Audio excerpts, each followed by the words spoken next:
This is Emerus and Luthien, and welcome to Girls with Sabers.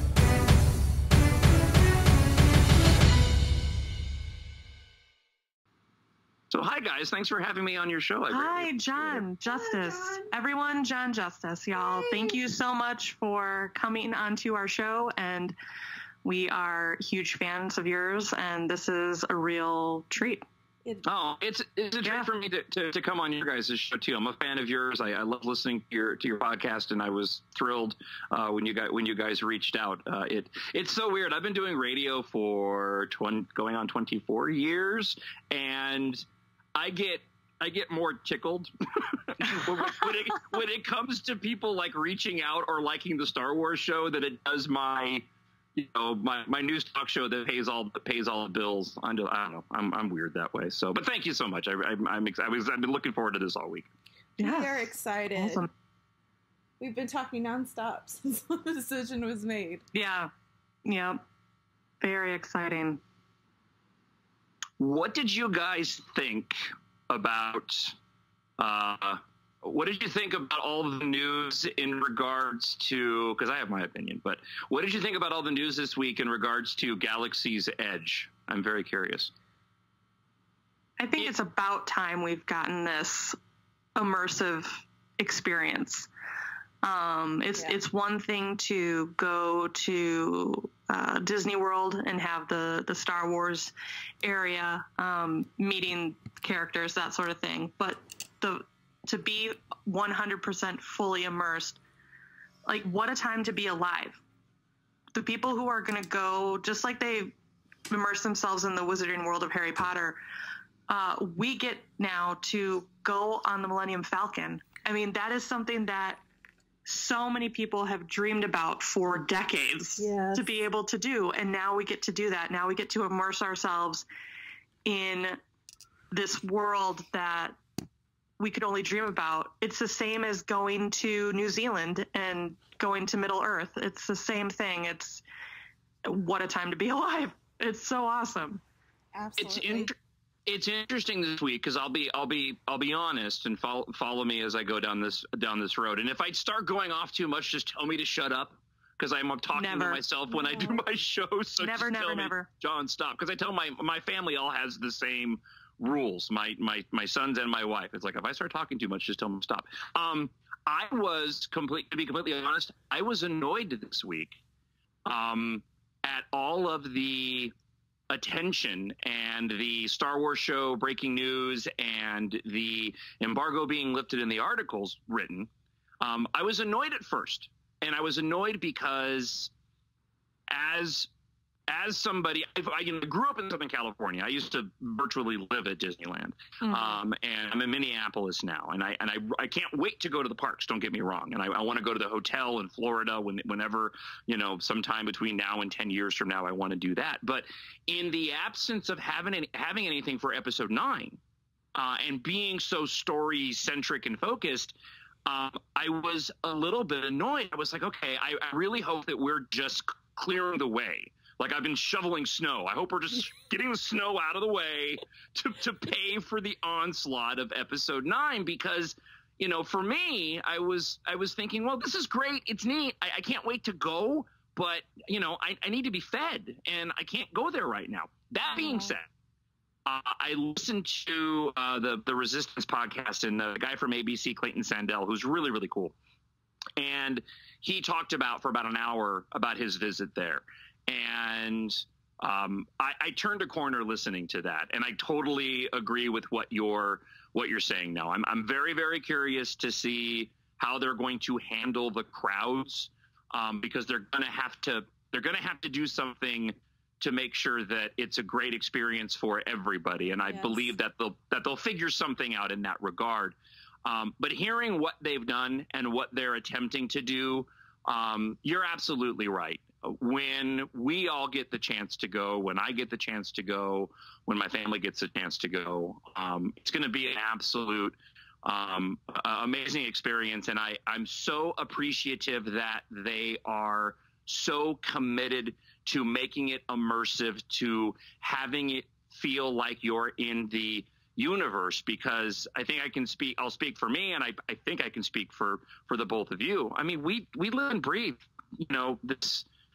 these stories every day, and to be able to walk around in that environment and to have those Imagineers create something that we can actually feel and touch. And yeah, man, whenever I get to go, I'm completely on board, and it actually got me more excited for episode 9 because of it. So I turned a corner after hearing some of the details about what it all is going to entail. I'm trying to not hear very much. I've watched maybe 2 teaser videos from Disney, but other than that, I'm trying to keep myself in a safe box because I just want that Lucy entering Narnia experience, like where I don't know what's on the other side of that door. I know we're going to see the Falcon. I've seen a little bit of the like the mass landscape of it, but for little details and things, I really don't want to know until I'm there. Maybe that's just the kid in me, but I want to explore it with much surprise as possible. Well, then I will stay mum. Okay. Moving on. Right. On to the next. If that escalated. So I'll put earbuds on. Yeah.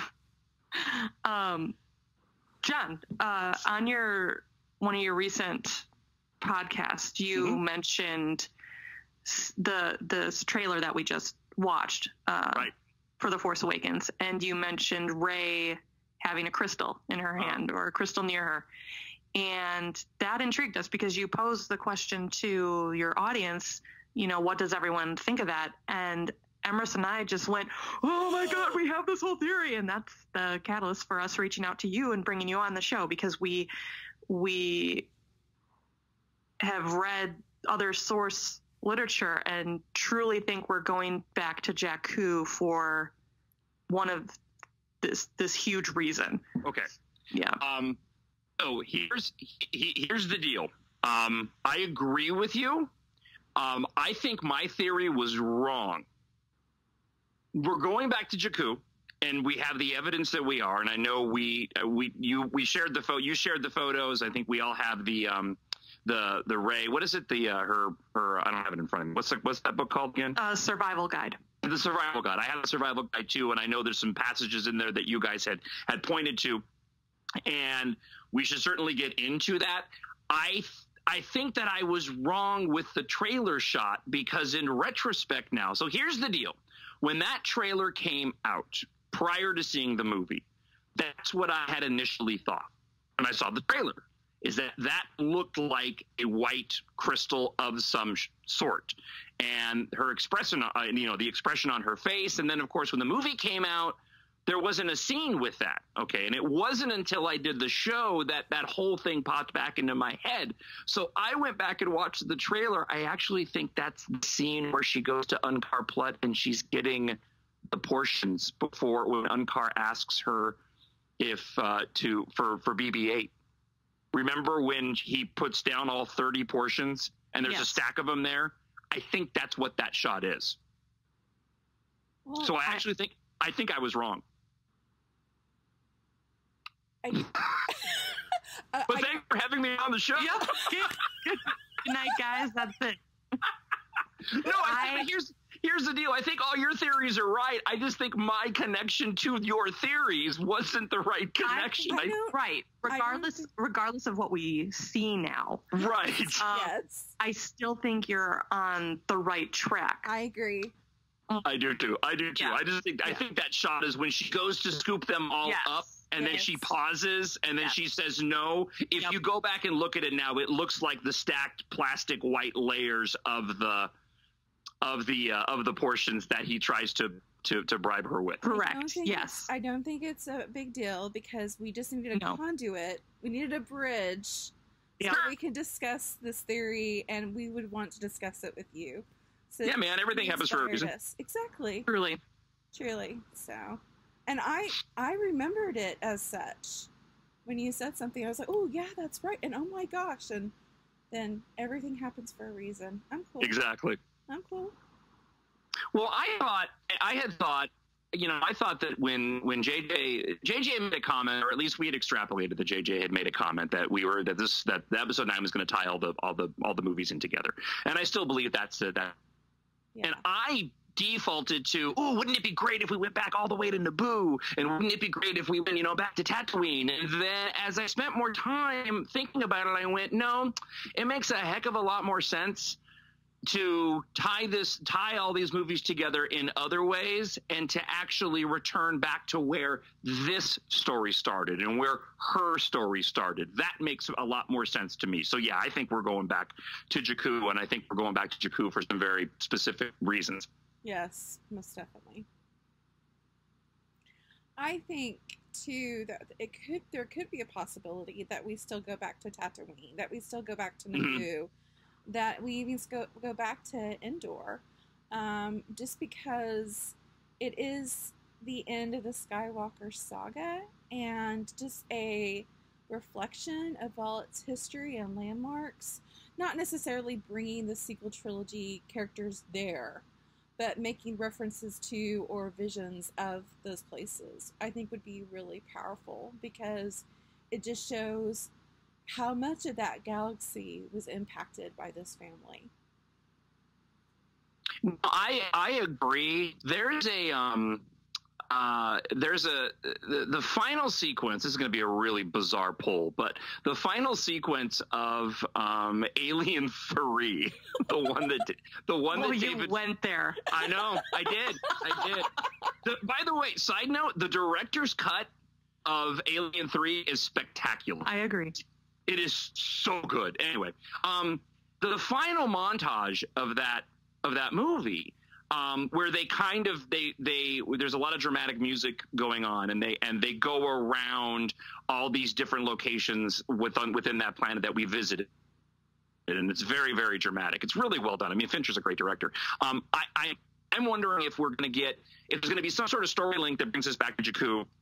We get sort of a better understanding, or the reason why Rey was really there, in the first place. Why the Millennium Falcon was there, I don't think that gets brought. That seems odd. But then I also wonder if at the end of 9 we get something similar, where we visit all of these places for very specific reasons that we've been to in all these other movies, in sort of a wrapping up type of montage, and in a way that they did at the end of Alien. I think that would be very, very, I mean, I think about it, it just gives me chills. I'm getting goosebumps just sort of, imagining. One of the things that we talked about before the trailer didn't pan out, but that's fine, is what was in the journal. She goes on to talk about Carbon Ridge. Near the Gozan, you'll find Carbon Ridge as you climb it. The wind gets fierce, and there are rock slides all the time. Or, set one off, and nobody will ever find you at the bottom of the canyon under tons of stone. The biggest peril of Carbon Ridge is the Dead Enders. They sound like a tale from the washing tables, but I've seen them myself prowling the canyons. They're old men with white beards and crazy eyes. If you run into a Dead Ender, he'll chase you out of his territory, throwing rocks and babbling nonsense, strings of numbers. Fortunately, if they ever had guns, they ran out of power packs a long time ago. There's a story in Nema that somewhere beneath Carbon Ridge, the Empire had a base, and the Dead Enders are still guarding it. Is that true? Well, the Dead Enders do wear scraps of old Imperial armor, and something about them does remind me of military types. It's like they're always waiting to come to attention and march off somewhere. You can still see it underneath all the crazy. But I don't think there was a base. Why would the Empire have thought twice about this place? What are they guarding? Dun dun dun. Well, and correct me if I'm wrong, but it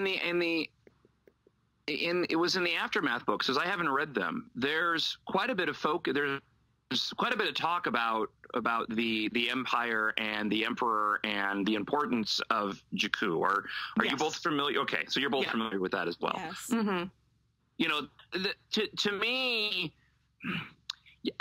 like I back up, and you got to kind of look at story group, the idea of this trilogy, how much of it was mapped out, and what breadcrumbs were left that can be brought into the films that were expanded upon in other material. Because I don't think we're going to get full explanations like what you read, but I do think that there is something to the fact that there was potentially something set up in the beginning of an importance of Jakku that hasn't been established within the films, but was laid out in this extra literature, that when we go and watch 9, if they end up going there, it'll be great for the audience. Doesn't matter if they didn't read any of the ancillary material, but it'll be amazing for us to go, oh my gosh, yeah, okay, we were of the secret society that read the extra stuff and know that this has significance beyond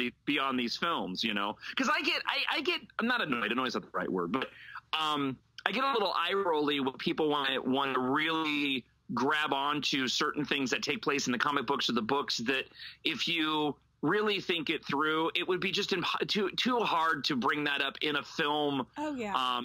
Even though they laid it down in a book, but something like this, you could easily see you could introduce that in the crawl. Yes, Jakku holds significance for some reason, and now they're all going back there to find what this thing is, or something of that nature. Well, I can completely see. Sorry, Emrys. Okay. I can completely see in the crawl where they tell everyone Jakku holds the significance, and much to Finn's dismay, we're going back to Jakku.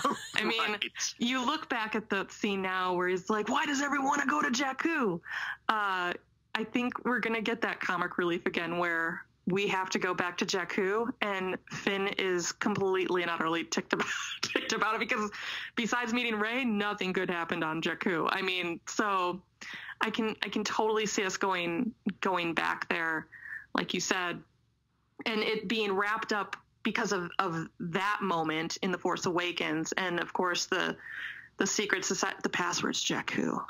The secret society knows. Oh, right. Man, Carbon Ridge. Oh, man, we're going to get more, tying back to the Imperial time. I think it could definitely work. But you see all the other literature, the comics, Aftermath. People don't need to read it to get to this point. Sure. But yeah, I completely 100% believe we're going back to Jakku. Yeah, this is just for us to speculate as fans. But one of the reasons we think that they go back to Jakku is to try to find kyber crystals for Rey. If she needs another crystal for a staff saber or anything of that nature, most of the kyber crystals resources were destroyed by the Empire because they needed them for the Death Star. So perhaps what was guarded were some of the last remaining resources of kyber crystals for her. And another thing is in that same book, it talks about she goes through theories herself, and one of them was the Imperial base was beneath the sinking fields, and it wasn't a base, but a storehouse filled with treasures looted from ancient civilizations and on Jakku by the Emperor. And if we go back to Rebels, we see that was a spot of one of the temples where there was a door that led to the world between worlds. Oh. So not only could it be a kyber crystal, because carbon has that word association with crystal, but it could also be where there's a lot of speculation of the Mortis arc that's going to be introduced in this movie, and they have to go to Jakku to see if they can find another portal into this world between worlds. Well, and I'm convinced that the title of is going to be Everybody's Going Back to Jakku. Yes. Return to Jakku.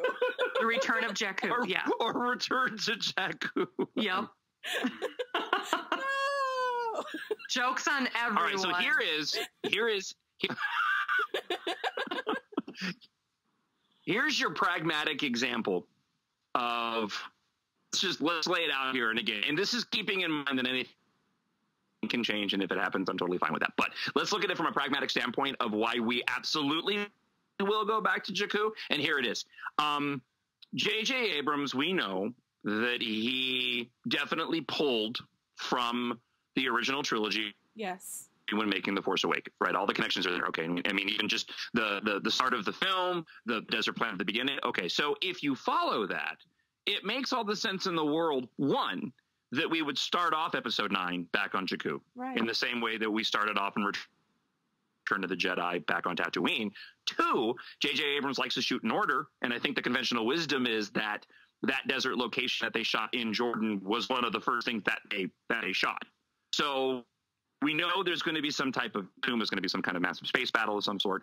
And if JJ is going to have this movie echo, doing that thing with my fingers, Return of the Jedi, then it makes all the sense in the world that the movie would actually open with that. Like, we're going to Jakku at the start of this film for a specific reason, just again from sort of a pragmatic looking at the evidence that the actual evidence that we have via old movies and also shooting schedules. Everything that we read, or I read, or Luthien read, is, I think, things that do not have to be explained to people who read all of the lore or watch all of the lore, that they don't have to watch Rebels, or they don't have to read the journal. They can just see it, see them entering maybe this resource, and finding what needs to be found on Jakku, because there has to be something of significance just to drag Finn back there. And it can't just be, there has to be a reason to go there. And I think this could be a purpose, like an actual resource that they need to try to find, whether that be a kyber crystal, or they need something of some weapon that they're building to fight the New Order, or something is down there in that Carbon Ridge, because why would there still be guards guarding it? Right. And you have that whole Snoke, Snoke is the one that helped people from the Empire hide in the Outer Ridge and then got them back into the galaxy. It all goes back to Jakku somehow. And maybe Jakku itself is the MacGuffin. Maybe this very little planet that is no one sees as significant was what held so many secrets of the Empire and perhaps the Skywalkers all along. Well, and where do both of you land in terms of Rey, from the standpoint of, there's obviously, we've all talked quite a bit about the relationship between Ben and Rey, and the conversation on the supremacy in The Last Jedi, after the Praetorian Guard fight, and and that'll continue to be discussed obviously until we see episode 9. But with that being, it doesn't seem like there's a lot of discussion sort of around Rey's placement on Jakku. Like, there's not at least not from what I've heard. If you sort of combine all of the conversations that have taken place, in the wake of The Last Jedi, it's still a bit about the parental aspect, but no specific sort of question of why was she there in the first place? I mean, I know that leads back to, the parents, and, they're in a pauper's grave, and they were, they loved alcohol and all that. But for me, I go, well, yeah, I would like to have some specificity there. I really want to see, I really would like it explained. Okay, why was she really there by herself in the first place? Personally, I don't think they're going to recon that. I think it's really a simple explanation that her parents were, they were jerks, and that's it. The end. I think if we have to go back to Jakku, it's going to have to be more significant than just her retracing her history. And I think it's for a couple of reasons. I think right now her whole legacy is too much of a soft, painful part for the fandom, because they so wanted her to be a Skywalker, and they so wanted her to be a Solo, and they so wanted her to be a Kenobi, where I just think they need to not discuss that a whole lot. There's so much more that the story needs to go. There's so much more that they need to discuss. Now, I'm not saying that they won't concrete that information or there won't be a flashback that will kind of flesh out that story, but I personally feel like they need to go back to Jakku more than just the reason of Rey retracing her personal history. There has to be something of extreme purpose. I'm sorry, go ahead. Oh, no, I was just going to say, more than just her going back to get her DVD. I left my CDs back there. Oh, my God, my wallet, my purse. It's my, I know. I got my cell phone. My desert CDs. Yeah. My Max Rebo band, collection of... I forgot Alien 3 Director's Cut. Sorry, guys, wiped out there. We wipe out on it. Well, okay. Let me rephrase. Let's and I'll use Return of the Jedi as the example, and I'll use Luke and Vader from Empire. I think it'll probably be as simple as when we walked away from The Empire Strikes Back, there was a question mark on whether or not Vader was telling the truth, right? Yeah. Okay.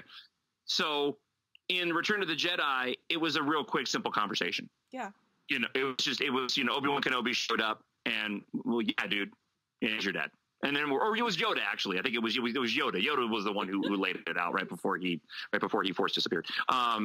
So I think that will satisfy. I think we'll get at least at that, just a simple, what Kylo said was wrong. He wasn't lying to you. That's what happened. Or you're right in your assessment. You already knew, you were just suppressing it. I think just a simple sort of, yes, that's the case. I would be fine if they didn't, because I accept what happened in The Last Jedi. I would be fine with that, but I wonder for the general audience if they'll try to put a period on that.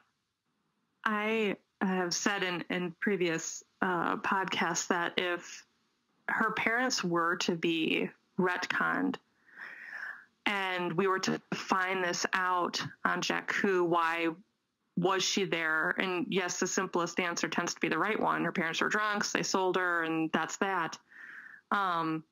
But I think it would be equally as tragic if her parents did love her. And it would be absolutely poetic because she and Finn were both born at the start of the Stormtrooper program, grabbing these children, indoctrinating them, and running them through this system. I find that it would be very poetic if she were Rey were slated to be indoctrinated in this program, and her parents gave her away, whether it's possible they worked for the First Order or had ties to them and thought this is we can't do this. This is wrong. They take their daughter to a place that they feel she'll never be found, and they give her to two people that they think at the time will do her right, and it ends up backfiring completely. But then it's epically poetic when a stormtrooper himself crashes on that planet and technically saves her, kind of. So I don't know. I see that possibly being the only way that she could have a different beginning. Are you guys familiar with, and I won't spend a ton of time on this, and I'm just going to toss it out there, and I've talked about it on my show, but the Sand Speeder Jakku Lego set. Yes. Do you guys know what I'm referring to? Okay. I do. I don't personally own one myself. Okay. I bought it specifically because it so still doesn't we had somebody that had to come. We rent our house. I mentioned this earlier. We rent our house, and the owners are going to have it refinanced. And we had a guy that came and appraised the house today, and I was really embarrassed because if you walk into the middle living room of our house, it looks like we run a daycare. We have so many Lego toys. It's ridiculous. It is ridiculously stupid how many bins of Legos we have. That's awesome. You like what you like. I mean, but yeah. Well, it's my 12-year-old. I mean, come on now. Anyway, I purchased this set because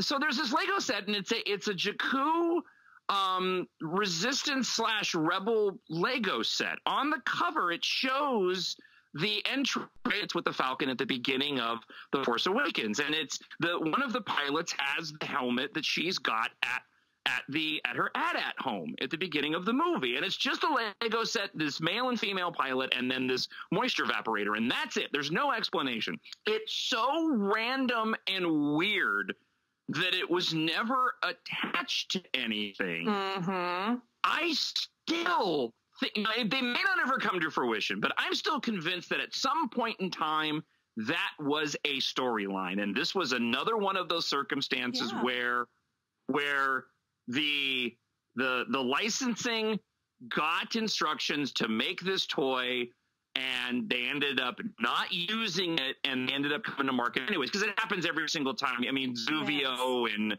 that destroyer from Solo.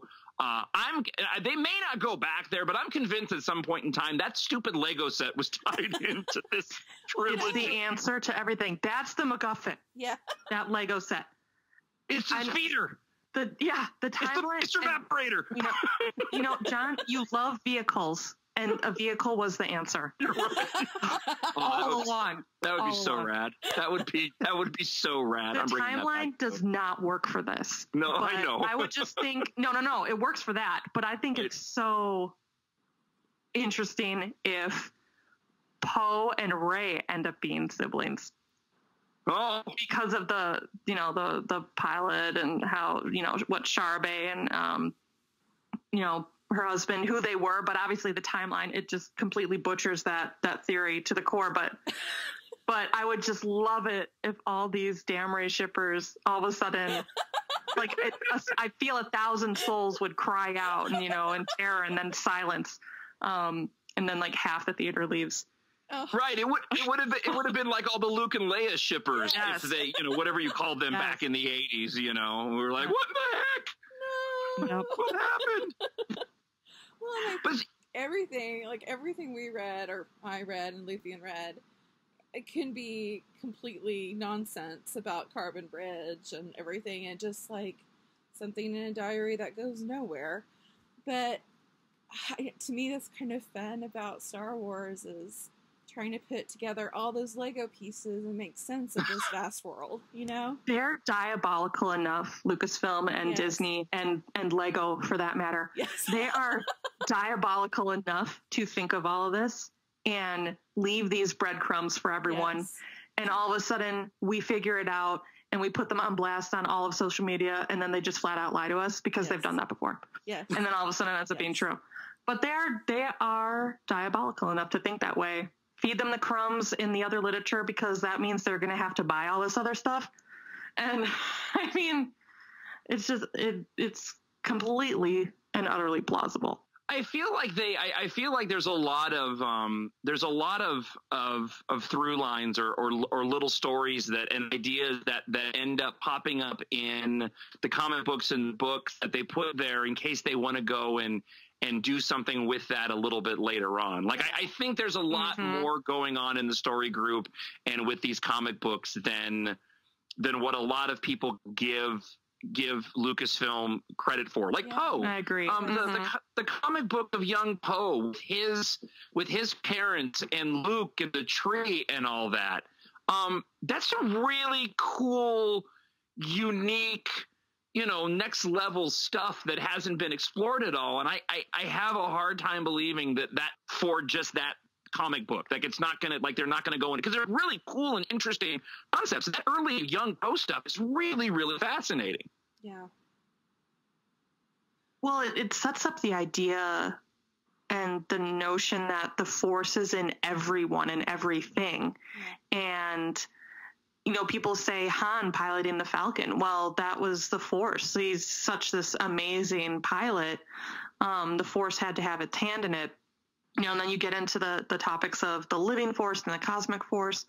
But I think that part of the literature with Poe growing up with that Force tree given by Luke, it's everything is interconnected. It's beautiful. And like you said, John, people need to give the story group more credit, because it's doing them a disservice if all of us, the content creators, the podcasters, the if we can all think about this, then that means they have and they can too. Right. Because there's a reason, being a writer and an artist, there is a reason you write everything. Now, it may not ever come to anything, but there is a reason that you put words and ideas and you created this thought because at one point in time you were going to come back to it. And you read those visual dictionaries. There's so many details and stories about this character that sometimes you didn't even see in the film. There's action figures like that this action figure has this whole story and you didn't even see it in the film. But at one point in time, it was significant to the plot. I feel for Kylo Ren because I want Reylo to be endgame and I want Reylo to happen. But I feel like the one thing that Kylo has done is he's always told her the truth. It may not have been kind, but he's always told her the truth. And I feel like if any of that story is found false, then anything that Kylo says or Ben says will be subject to evaluation and people not knowing that he's a truth teller, because that's what he says right there in the interrogation scene. Let's just start this off with the truth. So that's just part of me is I want some sort of inkling that Kylo actually cares for Rey and the way that he was saying things. It will certainly help his redemption. Yes. Yes. He needs, that is pretty much one of these saving graces that he has had. He has never lied to her. And I sound like a broken record because we've stated that in a lot of our podcasts, but it still holds true. Yes. He needs to not have lied to her. Right. And it could have been like he misinterpreted what he saw. Mm-hmm. But I think at that point, when they touched fingertips, she saw the future, he saw the past, and to me that was something that was so truthful at that point. Does that make sense? That he saw who her parents were, and that's what built more of his compassion towards her. So I don't see it as a suspicious kind of malicious thing. I see it more as he said that because he wanted to break that escapism that held over her. John, did we lose you? Are you? No, I'm here. No, I'm listening. I'm ready. No. I'm gearing. I'm gearing up. Okay. I'm sitting back because there's been something that Unleash it. I've been waiting to. There's something that I've been since you guys invited me on the show. Yes. There was a point. My inflection was wrong. When you invited me on the show, I instantly knew there was something that I wanted to say in regards to Reylo. And so I had been waiting very patiently for us to arrive there. So I was sitting back and I'm like, okay, we are here now, and I'm going to be unleashed soon. So I am still here. Finish your thought. No, that's okay. I have no other thoughts. Okay. It's time for your thought. Yeah. Go forth and conquer. The male perspective, okay, of Ben Solo and Kylo Ren, because something that gets talked about very often. Okay. I am way too. I always have been. I was talking to a buddy of mine, and I was the guy who at 18, 19 years old had convinced myself that I'd be married by the time I was 22. I'm just that way. I'm just a relationship, emotional, hopeless, romantic kind of guy. So, my perspective on Kylo Ren is that, men are stupid. Okay. That's fair. Okay. Because we are. Yeah. And you look at Kylo Ren and the way that, however you want to kind of label him depending on you're having the conversation. Because I know I do that. Like, I go Ben Solo and I go Kylo Ren, sort of basing it off of sort of where my headspace is in talking about him at the moment. Yeah. But in The Force Awakens, when, he tries at that moment, because I think that when, oh gosh, I'm gonna try to be succinct here. The interrogation scene is as much Rey's surprise when he takes off the mask and seeing him in the flesh, yes, as it is Ben Solo going, "Hey baby, check me out." Yes. Okay. Oh, it's complete arrogance. Right. Oh, it is. He and then the fact that she gets into his head.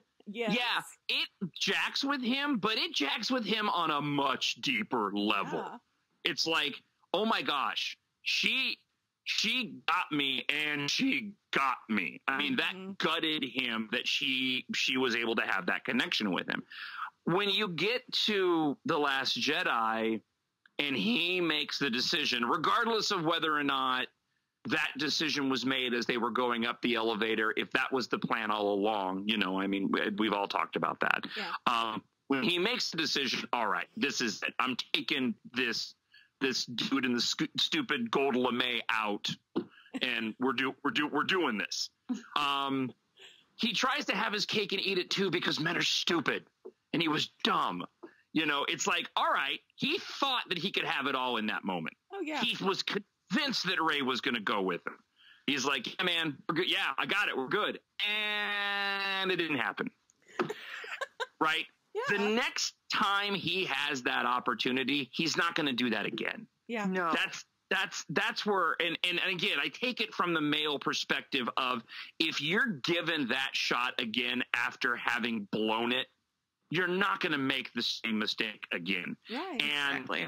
I'm convinced that the events of episode 9 are somehow going to lead him down a path where he's going to be in that position again. Perfect. And he's going to be willing to sacrifice himself.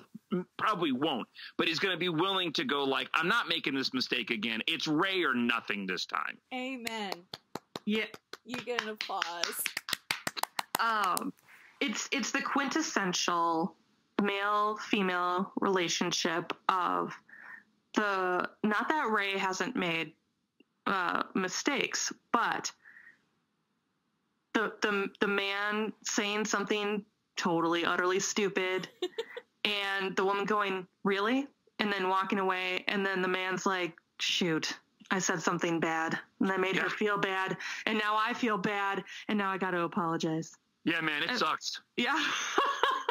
I mean, my husband and I just had that conversation this morning. It's the worst. Like, I made you feel bad. Now I feel bad. And now now I'm apologizing. You're like, damn right you're apologizing.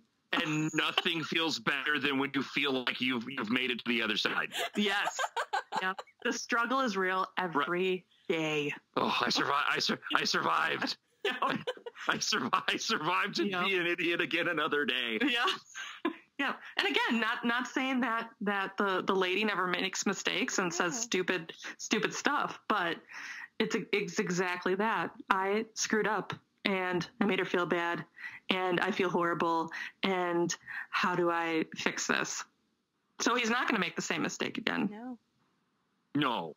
I mean, I think the real challenge is going to be Rey. I think the real challenge is going to be, is Rey going to be in that moment?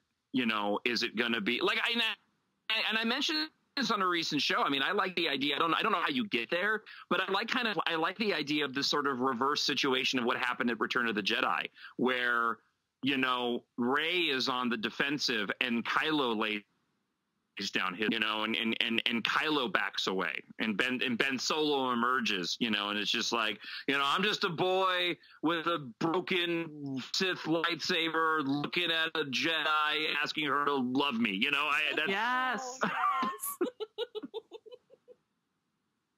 Oh, and real quick, to everybody who talks about, in terms of redemption, he killed his dad, he's got the kitty litter full of burnt people and all. We don't play in the same rules as the real real world. And I think people forget that. Star Wars rules are different. And when it comes to, I know this is going to sound horrible, when it comes to murder, we don't play by the same rules we do in the real world as we do in the Star Wars universe. We did a live chat yesterday, and that's exactly what we talked about. Everyone in Star Wars, especially the main cast, has killed people. Millions of people, hundreds of people, every single person. Yeah. And if you go by statistics, Hux has killed the most people. So, and then Darth Vader has killed way more people than Kylo Ren. Poe Dameron. The Nerdist did the statistics. Yeah. The person that killed the most people in The Last Jedi is Poe Dameron. Hello. Yeah. Yeah. People. Ray shouldn't be with someone I think guys. Right. Oh, yeah. I know. It's so bad for it's so bad. It's awful for her. How could she's a much better. She needs to rise above it and be with a good boy. Come on. Like, I get it in the real world, that all makes sense. Then here come the Finray shippers, like, hi, I'm still here. Yeah, we don't. Yeah, your codependent relationships in Star Wars are a completely different ballgame. I just, whatever. It sounds awful. I'm glad you guys are laughing, because in any other circumstance, well, again, it's fiction. It's not real. And right. If anything begins, it begins by being personal and having passion, and that's great. But this is not real life. And you have people, well, why does Rey have to be in a relationship, period? I'm like, well, obviously we need a story to go somewhere. This is about everyone's relationships with each other. I think it's a beautiful thing that we're going to see multiple relationships play out in here. Well, and that's where the relatability comes in. Like, exactly. For me, you kind of go, how do you relate to a guy like Ben Solo and everything that he's done and all that? Is because it is fantasy, and because we do have a different set of rules that we live by. And so, this is a really, really bad example, but sort of the murder of his father, or however that whole thing plays out, whether or not Han was a part of that, and that's up for debate. But that, you kind of go, I equate that more to, he had a horrible falling out with his dad, like in the real world. Yeah. Not one that led to his falling down a shaft before the planet blew up. So that's how I relate to it. When you have Kylo Ren in that scene on the Supremacy after the fight, and you have that moment, then it's the relatability of, as a stupid male, you're trying to have your cake and eat it too, and you're not realizing what's more important here. What's more important, dude, isn't the power that you're trying to grab. What's more important is the girl who's in front of you, because that's what you really want. Well, and that's a space opera. It's exaggerated. It's exaggerated for a point of trying to bring in a point. I mean, someone said in the Guardians of the Galaxy, it was Lindsay Ellis in Guardians of the Galaxy, like when Nebula and Gamora fight, those two sisters are fighting with bazookas and cannons and all sorts of things. Oh, yeah. And they're like, Lindsay made this point of, we don't have bazookas and cannons that we can fire upon our siblings, but when you're in a spat with your siblings, you sure feel like you are, with, all the things that you spew towards them. So it's just this exaggerated, heightened epic that reminds us figuratively of what we're experiencing in this world. Like, for me, when I watch the interrogation scene, and please don't laugh, and I might edit this out, I thought, oh gosh, Rey's on a blind date, and I've been there, and I feel her awkwardness, and I feel her pain. That's funny.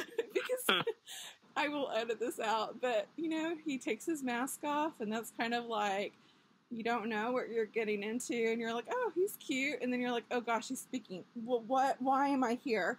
So that's how I see. I see the interrogation scene of a blind date. Edit. No, don't edit that out. No, don't edit that out. That is real. Yeah, absolutely. And like the probing of the mind is asking really awkward questions of like, I really want to give you this information. This is relatable. Please stop. And then he keeps on probing. You're like, dude, I'm going to tell you something and you're not going to like it that I see about you. And then boom, you scare him off and he flies. Great. And then why aren't you texting me back? Yeah. No, it's 100%. It's 100%. It's 100% accurate. Yeah. You're right. Like if you transport me, if I'm single and you transport me into the Star Wars universe and I have that power, I'm doing that same thing. Okay. Now, and you're absolutely right. If I'm in the real world and I'm single and we're on a blind date, you know, if you are, you know, I sort of you don't really learn these things until like after you're married, but. Right. You know, knowing now what I should have known then, you do ask all the questions. You don't just talk about yourself. You know, you're gonna probe. You're gonna try to pull out and get what you can and try to be clever and, you know, not realizing that she is absolutely onto your ruse and you're coming off really, really creepy. Yes. Yes. Oh, I'm so glad I'm not out there. Right. It's painful. It is utterly painful. Okay, enough of me about me. Let's talk about Rey and Kylo. It's twofold, though. Hold on. It's twofold. You're right. I'm glad that I'm not out there, but I also there's that part of me that goes, man, having the power that I have now, would I be able to harness that? You know, because men are stupid. Right. You're right. You're right. Yeah. Like you know, it comes full circle. Yeah. No, but I mean, hindsight is always 20/20. Mm-hmm. I mean, there are times where I go, oh, to be in a relationship again and it's new and it's fresh. And I mean, I've been married for going on 10 years and we've been together for 14. So I'm like, oh, you know, it's just, I see couples together for the first time. I'm like, oh, I remember those days. And then I'm like, honey, what do you want for dinner? Yes. I'm like, oh, this is romantic. This is great. But, you know, but then I'm like, oh God, like I hated that time where, yeah, it was fresh, but then you're like, oh my God, this is so insanely awkward. Yeah. So yeah, I don't want to go back to those times. I'm in it. At all. Let's stop talking about, move on to the fiction. Rey and Ben. It's not going to be awkward anymore for them. Yes. They got through the awkward stage. Hallelujah. Yeah. So, a question for you guys. Why haven't we got a title? Oh. Because they're meanies. They are. And I wonder, you're saving it for celebration. Yeah. Well, I'm starting to agree with you. But I think there's something to it. I think there's a very specific reason why, and I can't help but wonder if we haven't got a title because they want it attached to the trailer for some level of content. Because it doesn't make any sense that this time, after all this time, this is the first time that we've had to wait this for any of the movies. We'd had to wait this long to find out what the title is, and I can't imagine it's just because of the lower box office of Solo and they're trying to deprive us. I don't know. This all seems very, very weird. It all seems very weird to me. I think the trailer is going to be so epic that they want that twofold punch. Yeah. Where the wham bam, not only are you getting a trailer, but they want that title to come up at the end where it's Star Wars and then the title appears. I mean, they want us to go into a coma. they want the fandom to go absolutely insane. Yeah. And to carry us away like Kylo Ren and Bridal Carry. Yeah. Put us on the ship and we'll see episode 9 when we wake up. Well, when you Star Wars, the honeymoon.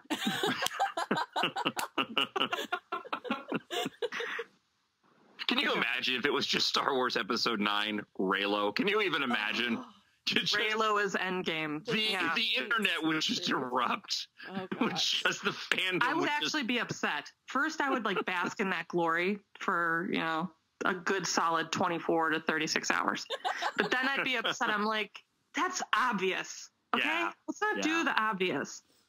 But if we don't get it, if you look at the calendar, if we don't get it this coming week, because I think there is a possibility that they wanted to get the Galaxy's Edge stuff, like that was the last of anything that they have to really promote. Because I don't think we're going to get anything for nothing for Mandalorian's coming out until Celebration, and nothing for Clone Wars is coming out until then. And, Resistance has been going on for a while now. And with Captain Marvel coming up on Friday, I kind of feel like they're not going to want to drop it after Captain Marvel is released, because it's going to be all just about hyping that up, which actually kind of pushes against any idea of getting a title this coming week. So I tend to agree with you. I don't think we're going to get it until Celebration, which is a shock to me. I'm really surprised they're waiting this long to give us it, because we've got nothing. There's nothing. It's crazy. I think they're trying to focus on Captain Marvel and getting all of their ducks in a row. So then once that's released and, press junkets, blah, blah, blah, like that's kind of died down, then they can really turn their attention to all things Star Wars. Yes. Yeah. And of course, Avengers as well. But they're really, after the whole fandom kind of explosion of The Last Jedi in 2018, I really think they're trying to make Star Wars special again. Solo really did a number on that feeling. And I'm not saying that whoever liked Solo is wrong. I'm very much glad that you enjoyed Solo. But we all know that was a marketing bomb. So I think they're really trying to push the excitement to the point of the precipice where we're just about to fall over the edge and bam. Then everyone's talking about it. Yeah, I tend to agree. And it's working. I mean, I'm starving. Yeah. Right Oh my now. God. Yes. Yeah. Yeah. I'm so glad that I have when it comes to doing my show, I'm so glad that I've got people that write in and comment, because, it's tends to be tough sometimes, man. It's like, all right, where am I going this week? Because I still got nothing. So. It helps that they were the movies were so full of symbolism that Emerson and I talk like, oh my God, what are we going to create this week? And then we're like, oh, what about this? Oh, and what about this? Oh my gosh, we got to record right now. Yeah. That's usually the solution, is I'll toss in one. I'll either, I'll watch Last Jedi again or something. But it's the same thing. It's like, oh, I haven't gone there yet. Let me go there and talk about that. My gosh, that movie is so good. It's just, it is so intricate, and that's why so good. We can still talk about it for a year. Yeah, because there are some things that I don't know. I watch that movie still once a week, to the point that I can basically quote the whole thing. To the annoyance of my family. But it's so intricately linked that you can find symbolism and connection and metaphor every time you watch it that you haven't seen before. It's just amazing. It really is a work of art. It's such a juxtaposition to what George Lucas did with Anakin and Padme in the prequels, because that was so on the nose. And I don't mind it. I know what George was going after, and I know the style of acting that he was zeroing in on, and he wanted something very specific, and it wasn't what the audience really wanted. And I totally respect that. But it's so on the nose. I mean, it's right there, and it's very upfront, and I wish I could wish away my feelings and all that. And there's a level of truth to the ridiculousness of talking that way, That line to me is so funny, because I eye roll, but that I can see myself in another life saying that. Yeah.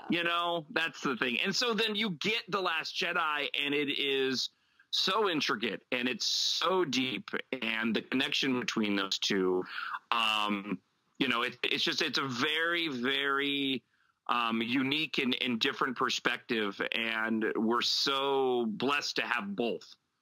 For me, I'm so appreciative of all the content creators that we have both of these, these types of stories and these emotional stories. There was a video a while back of why love doesn't work in Star Wars, and I'm like, man, whatever. Yeah. You're dumb. What is so wrong with wanting a forced power couple? Right. I mean, we got the father-son story in the OT. We got the mother-son story in the prequel of Anakin and Shmi, and but we also got Leia and Han in the original trilogy, and you know, we need the Force power couple now. Yeah.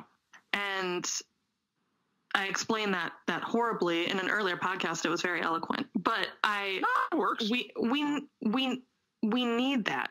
We need that balance. We need that yin yang parallel where darkness meets light, and they are the gray. That's why we got the Journal of the Wills passage in the Force Awakens novel. Talk about a MacGuffin. Right. I mean, that's what George envisioned from the get-go.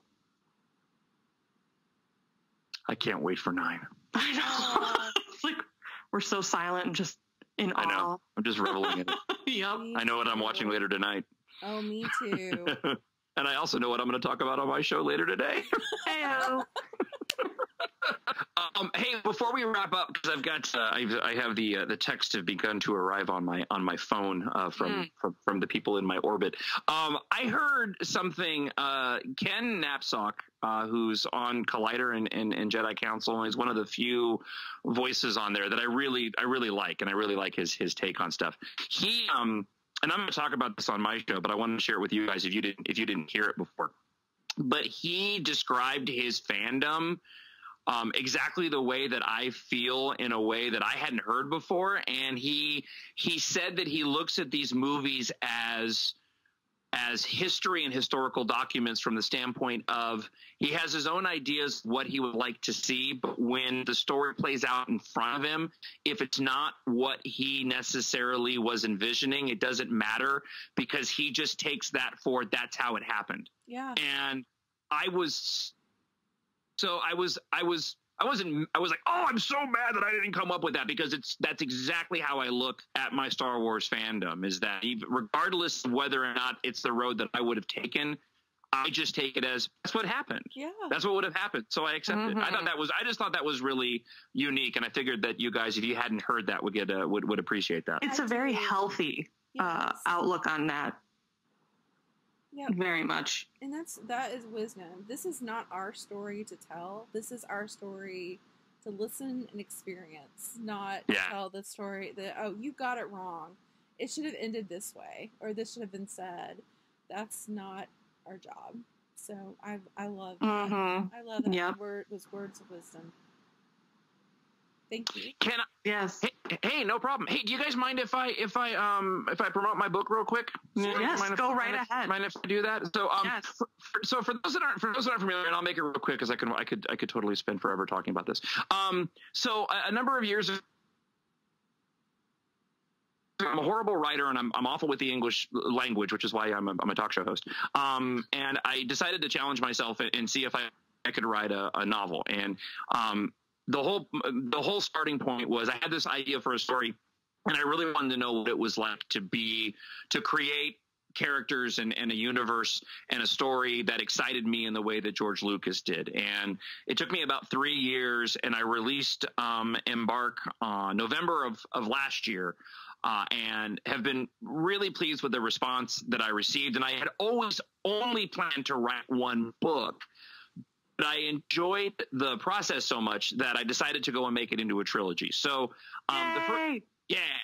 I'm in the final act of this, and that'll be out here in the next few months. Really, really excited for it. And it provided me a really good perspective on storytelling and creating content, especially when people want to say that they didn't have this planned out. No, they've had this planned out. They may not have had all the points lined up, but they knew exactly where all three of these stories were going from the get-go. And that was clear when I started writing, because I knew once I decided to make this into a trilogy, I knew exactly what I wanted to have happen in the second book and how I was going to end it, but I didn't know exactly how the story was going to play out, and that doesn't happen until I get into the writing process. So all that being said, it's a science fiction. It's not Star Wars, but it's in the spirit of Star Wars. It's got a nice, sweet romance at the center of it. I had a 12-year-old friend of my son came up and was just giddy over meeting me because of how much he enjoyed the story. That's wonderful. And I've got 60-year-old women, you know, emailing me going, I love the story. So I've kind of run the gambit of age groups. That's awesome. So it's on Amazon. You search Embark, Jon Justice, ebook, paperback, and a 12-hour audiobook, which narration for. So if you're a reader or you got anybody you know who is or whatever, go and pick it up, and I think you'll get a kick out of it. So thank you for letting me promote my book. I appreciate it. Of course, yeah. If anyone is interested, we'll have the link in the description for you, and a link to your YouTube and all your other platforms. Writing the second story is the only thing that saved me from not having any episode 9 information. You gotta do what you gotta do. Seriously, when I'm like starved, I just sit down at the keyboard and I just start banging away on. I'm like, okay, what do I want to? What would I want to see on the silver screen? And that's what I start writing. So it's been a lot. Hello, this is Emrys, and with Luthien. Thank you so much for watching this video. We hope you enjoyed it. If you haven't already, please subscribe to our channel and click on that little bell icon that will give you notifications every time we post a new one. And of course, like, comment, and do all those things. Peace, love, and Reylo, guys. All magic comes with a price.